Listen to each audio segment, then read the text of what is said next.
1918. At the 11th hour of the 11th day of the 11th month, the guns on the Western Front famously fall silent. Official armistice ceremonies today are occasions for patriotic displays and pious sermons.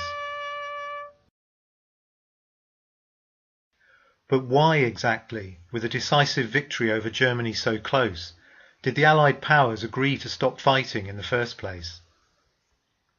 In 1918, a revolutionary wave was rising in Germany, with mass strikes, mutinies and uprisings. And it wasn't only in Germany. The year before in Russia, the working class overthrew the capitalist government and seized power, ending its participation in the war. Inspired by this example, workers across the world launched struggles against their own governments. From Canada to Argentina, from Finland to Australia, from Spain to Japan, the working class shook the capitalist world to its foundations. For all the warring powers, the armistice was necessary in order to form a common front against this threat to capitalist class rule. The mass slaughter of the First World War was brought to a halt by the first great revolutionary wave of the world proletariat. August 1914. Capitalism plunges the world into imperialist war. Corroded by decades of relative peace and prosperity, most of the socialist parties and trade unions abandon the watchword of the workers' movement and call on workers to kill each other for the fatherland or for democracy. Temporarily disarmed by this betrayal, the working class is unable to resist the tide of war hysteria and ceases its struggles. But with growing hardship, hunger, and the demands of the war effort, the truce cannot hold for long. In Scotland, as early as February 1915, against union orders, there are strikes by engineering workers. On the 1st of May 1916, thousands of workers in Berlin demonstrate against the war. The revolutionary Karl Liebknecht denounces the carnage and is promptly arrested. His imprisonment sparks a political mass strike. There are strikes in Austria, in France, in Petrograd. At the front, troops fraternize. There are growing desertions and mutinies. In the factories, in the streets, and in the trenches, a revolutionary wave is rising. In February 1917, the Tsarist regime in Russia is deposed by the action of the working class, but the new capitalist government continues the war. Over the summer, there are strikes and uprisings in Italy and Germany against food shortages and against the war. Finally, in October 1917 in Russia, workers' and soldiers' councils led by the Bolshevik Party overthrow the government and end its participation in the war. For the first time in world history, the working class holds power in a capitalist country. But, encircled by enemies, the Russian workers know their only hope is the spreading of the world revolution, especially to the capitalist heartlands of Europe and America. Despite their own hunger, they send trainloads of wheat to help the German and other workers. Soldiers and workers throughout the world seize on the Russian Revolution as a rallying cry to end the war once and for all. In January 1918, Hungarian workers strike against the war and in solidarity with the Russian workers, forming workers' councils. Within days, 700,000 workers are on strike throughout the empire. In Germany, more than 1 million workers are on strike in 50 cities. The first international mass strike in history extends right across Central Europe. In different languages, the same slogans are raised. There is also an uprising in Finland. Armed workers occupy government buildings. In France, in May 1918, a strike wave hits the armament industries, spreading to the whole Loire region and then to 250,000 workers in Paris. The fiasco of the final military offensives convinces workers that the only way to stop the war is through their own struggle. After massive strikes and demonstrations, on the 3rd of November, the Habsburg Empire withdraws from the war. In Germany, the Kaiser attempts to democratize the regime, releasing Karl Liebknecht from prison and bringing the Social Democrats into the government so he can demand the last drop of blood of the German people. But sailors at Kiel refuse to obey officers who want to make a suicidal last stand, hoisting the red flag over the fleet and organising a workers' council with city workers. Within a few days, the insurrection spreads to the main German cities. When it reaches Berlin on the 9th of November, the German ruling class calls for an armistice in order to confront the workers' struggles. The wave begins to crest. Workers' councils are formed in the Netherlands, in Norway, in Poland. In Germany, workers' and soldiers' councils take control of cities. Revolutionary sailors occupy government buildings in Berlin.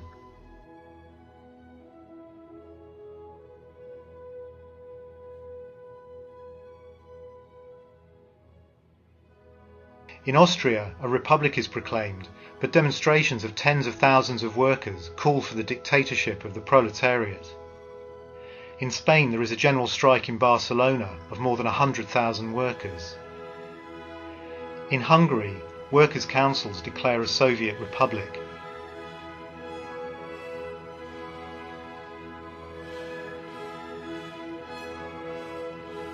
Encouraged by the spreading of the World Revolution, workers seize power in Bavaria.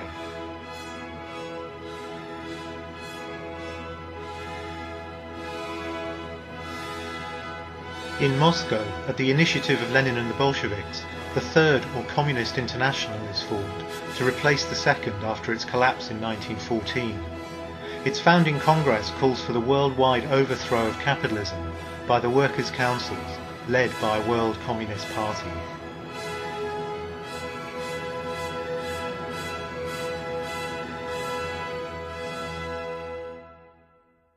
Workers in North and South America, Africa and Asia fully participate in this revolutionary wave, in some cases taking control of whole cities and forming their own workers' councils or Soviet-type organizations.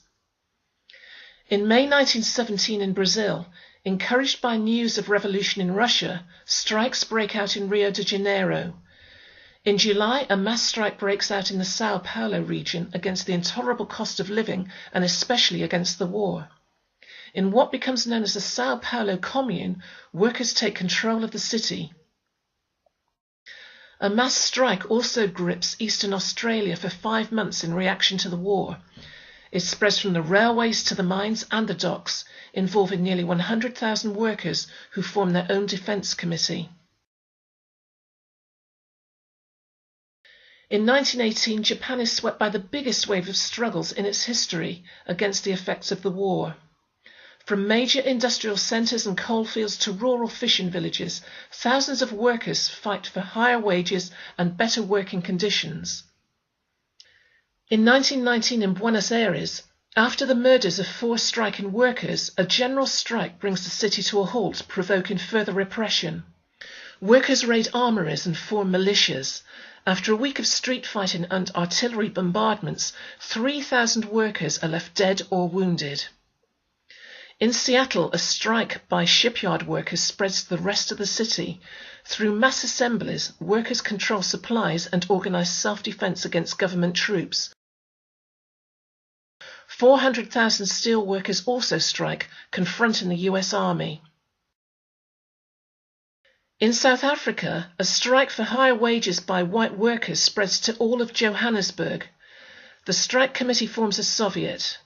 Highly disciplined and well-organized strikes by black miners and other workers also break out, but racial divisions prevent the unification of the struggles. In Winnipeg, a general strike is almost total, with a strike committee organizing essential services. Thousands of returning soldiers show solidarity with the workers. The strike spreads to 20 other towns and cities. Charges by mounted police cause many injuries. 2 strikers are killed. The city is put under military occupation. Everywhere, workers are faced with ruthless repression and violence at the hands of the police, military and hired thugs. Faced with the worldwide threat to its rule, the capitalist class drops the mask of democracy. Even in peaceful Switzerland, in November 1918, troops occupy Zurich and Bern after workers strike against government attempts to introduce compulsory labour. This provokes a general strike by 400,000 workers. The government responds by mobilising 100,000 troops against the strikers. And in democratic Britain, in Glasgow in January 1919, where 100,000 workers are on strike, a peaceful workers' rally is attacked by the police. Fearing an insurrection, the government puts the city under military occupation with tanks and armed troops in the streets. All the capitalists, from Tsarist generals to parliamentarians and Democrats, now unite to crush the Russian Revolution. Japanese troops occupy Siberia, and French, British, Canadian, Italian and American armies all intervene to back the forces of the counter-revolution. Workers organise action to defend their Russian comrades, and there are strikes and refusals to load ships bearing arms to crush the revolution, as well as mutinies by the troops sent. The capitalist armies are eventually forced to withdraw, but the Western democracies continue their attempts to strangle the Russian Revolution. In the European heartlands of capitalism, having betrayed the working class by supporting the war, the social democratic parties and the trade unions now become the spearhead of the capitalist counter-offensive. In Germany, the Socialist Party, the trade unions and the military high command all join forces, first provoking the workers in Berlin to launch a premature insurrection, then isolating and crushing the uprisings in Bremen, the Rhineland, the Ruhr and central Germany, then again in Berlin in March 1919. Over 1,000 workers are killed. Many, including the revolutionary leaders Rosa Luxemburg and Karl Liebknecht, are executed on the spot by the ex-army Freikorps, commanded by the socialist leader Gustav Noske, the self-styled bloodhound of the revolution. The Bavarian Council Republic is now alone. Munich is starved out, and 100,000 troops put down the insurrection. Thousands of workers are killed in the fighting, or are summarily executed. Among the troops of this white terror are future Nazi leaders Himmler and Hess, encouraged by a government that calls itself socialist. In Austria, the young Communist Party is also provoked into a premature insurrection, which is sabotaged by the Social Democrats and swiftly crushed. In Hungary, the Communists tragically unite with the Socialists. The capitalists hand power to the new unified party, but the capitalist state remains intact. From the outside, Britain and France orchestrate an invasion to crush the revolution. The workers manage to beat back the invading armies. But in July 1919, the Social Democrats and the unions form a new government which brutally represses the workers. Romanian troops then enter Budapest, before handing the country over to Admiral Horthy, a future Nazi collaborator, who unleashes a reign of terror in which more than 5,000 workers are tortured and killed. Horthy's vicious dictatorship receives the grateful support of the Western democracies. For workers in the so-called victorious countries, these defeats weigh heavily. And here also it is the trade unions which are at the forefront of protecting capitalism from revolution. In 1920 in France, a wave of wildcat strikes erupts on the railways and spreads to other sectors. The CGT union places itself at the head of the movement to prevent it spreading, breaking workers' solidarity by keeping the different sectors divided. The rail workers are defeated and demoralised. In Italy, there is a wave of factory occupations involving 500,000 workers across the country. The unions raise the demand for workers' control over production to prevent the movement from taking to the streets and confronting the capitalist state. Imprisoned in the factories, the movement is defeated, opening the door to the victory of fascism. In Britain, the miners call for a general strike. The government sends troops into the coalfields. Machine guns are mounted at pit heads. But the transport and railway unions refuse to back the miners, who eventually return to work out of hunger. Wage cuts for millions of workers follow. In the United States, workers in the coalfields and on the railroads face the murderous violence of company thugs and the National Guard, as well as union sabotage. They also suffer serious defeats. In Germany, against a military coup, the trade unions call for a general strike to defend the socialist government. Workers in the Ruhr arm themselves and form an 80,000-strong Red Army.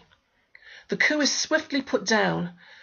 For the workers, it is not a question of defending the government, and in some cities they even arrest union and socialist leaders. But their struggle remains isolated, and the reformed German army crushes the uprising. Thousands of workers are tortured and shot. In 1921, the German ruling class goes on the offensive against the workers. Despite heroic resistance, the workers' response is dispersed and further massacres follow. These defeats for the revolutionary wave in Europe leave the Russian Revolution fatally isolated. After a Polish invasion in 1920, attempts by the Bolsheviks to export the revolution westwards using the Red Army only served to rally Polish workers behind their own ruling class. In Russia itself, the war and the blockade backed by the Western democracies leaves the economy devastated. The entire country is on the verge of starvation. In the cities, the working class is exhausted. The Soviets no longer function as organs of working class power. At the head of the state machine, but increasingly imprisoned by it, the Bolshevik Party resorts to harsh and bureaucratic methods to deal with the problems the country faces. In 1921, there are strikes and demonstrations by workers in Moscow. A wave of wildcat strikes erupts in Petrograd against intolerable living conditions and the lack of Soviet democracy. State repression of the protests provokes the revolt by revolutionary sailors and workers at the strategic naval fort of Kronstadt. Believing that they are facing a counter-revolutionary conspiracy, Bolshevik leaders order the Red Army to crush the rebellion. Hundreds of insurgents are massacred on the spot, condemned to death, or sent to labour camps. This use of violence against the working class by a state supposedly controlled by the workers themselves, an unprecedented situation in the history of the workers' movement, reveals the degeneration of the first proletarian revolution from within. Abroad, the Bolsheviks try to build support for the Russian state by making secret deals with the capitalist powers and by calling for a united front with the same social democrats and trade unions who have spearheaded the capitalist counter-offensive. When French and Belgian troops occupy the Ruhr in 1923, the Communist International and its German party even call for an alliance with the Nazis in order to build national unity against the invasion. And in October that year, they try to provoke an insurrection in Hamburg, but when the workers rise up in revolt, the Communist Party retreats, leaving workers to face the repression. The way is now open to the rise of fascism in Germany, which finishes off the work of the Social Democrats and trade unions. In 1926, when the unions in Britain finally call a general strike, only to call it off again 10 days later, the capitalist state is completely prepared. The resulting defeat of the British workers marks the end of the revolutionary wave in Europe. In China, where the Communist International calls on workers to support the nationalist forces of Chiang Kai-shek, more than 500,000 workers take control of the city of Shanghai in 1927. The insurrection is brutally crushed by these same nationalist forces in an orgy of executions. The final defeat of the world revolutionary wave seals the victory of Stalinism, which buries the Russian Revolution, destroying all surviving opposition and imposing a monstrous reign of terror on the entire population. The Communist International, once the clearest expression of all the working class's revolutionary hopes and ideas, abandons internationalism when it adopts Stalin's policy of socialism in one country. In the same way as the Social Democrats and trade unions betrayed the working class in August 1914, the Communist parties eventually call on workers to kill each other, only this time for the motherland or for democracy. With the triumph of Stalin in Russia and Hitler in Germany, the defeat, demoralization and despair of the working class is complete. In the words of the Russian revolutionary Victor Serge, this is midnight in the century. Having risen to such heights and shaken the capitalist system to its very foundations, the working class is now plunged into the deepest and longest counter-revolution in its history. The entire capitalist class, terrified at the prospect of its own death, seeks not only revenge, but to expunge the very idea of proletarian revolution from history. Faced with the collapse of its system in a worldwide depression, capitalism can only survive by accelerating its drive towards war. With the working class no longer able to pose its own revolutionary alternative, the road is open to a second imperialist world war and even greater, hitherto unimaginable depths of barbarism. This time, the capitalists are determined to prevent any repetition of the first revolutionary wave. The democratic allies, as well as the Nazis and the Stalinists, act swiftly to crush any sign of workers' resistance. The German proletariat is singled out as the most dangerous potential threat and systematically subjected to firebombing, military occupation and terror. With the world left in ruins, capitalist order reigns. The working class is asked to rebuild a devastated world in exchange for the crumbs which the reconstruction of the shattered world economy enables the capitalists to hand out. But after 2 decades of euphoric growth, the capitalist system again finds itself faced by a nightmare it thought it had banished, the economic crisis. And with the crisis, a revival of workers' struggles. A new, undefeated generation of workers takes to the streets in massive struggles not seen since the revolutionary wave. May 1968 in France sees the biggest general strike ever. But it's not just in France. These struggles announce the return of the working class to the stage of history. Today, almost 50 years later, after many more waves of struggle, along with many more defeats and temporary retreats, massacres and wars, the working class has not yet been able to pose its own revolutionary alternative, even though the capitalist crisis is now much deeper. But its struggles still act as a brake on capitalism's drive towards generalised war and even greater barbarism. Despite all the difficulties and obstacles in its way, the road is still open to a new revolutionary wave, the final revolutionary wave of the world proletariat, which will finally succeed in overthrowing capitalism and abolishing this system of terror, hunger and exploitation once and for all.